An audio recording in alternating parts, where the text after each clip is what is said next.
Okay, can we have a heart-to-heart conversation?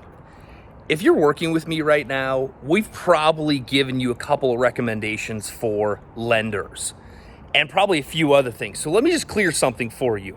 One, I don't refer anybody that is not going to service my clients. That is the only benefit that I get out of referring you to somebody in my company or that has serviced us in the past.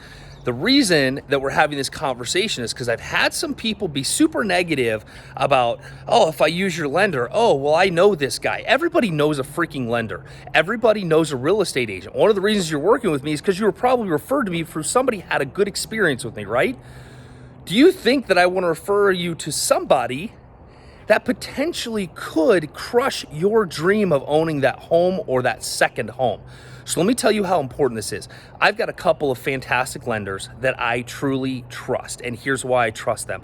I know they're going to deliver quality service, they're going to communicate, and they're going to deliver. And if they say they're going to deliver, unless you go buy a car in the middle of the loan process, they're going to deliver, and they're going to give you an amazing amount of service. And I've worked with them for a long time, and they know how my brain thinks, and sometimes you got to go outside the box to do things.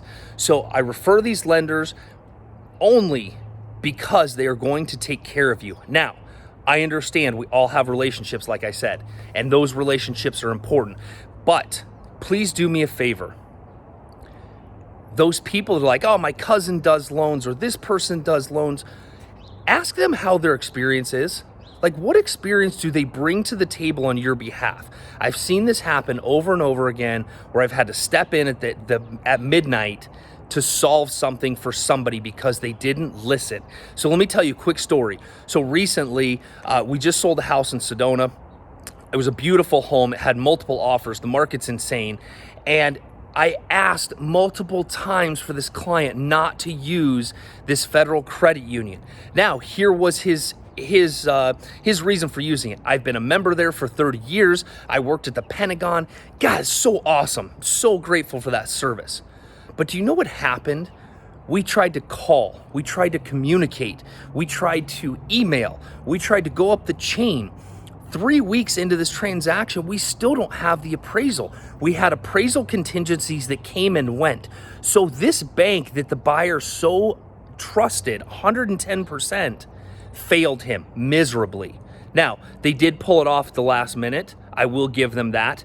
But the stress that was put on everybody, and guess what? If things would have gone sideways on that and the appraisal came in low, something happened with the loan, he would have lost $10,000. Not because of my efforts, but because he wouldn't listen to the recommendation. So guys, hear me out.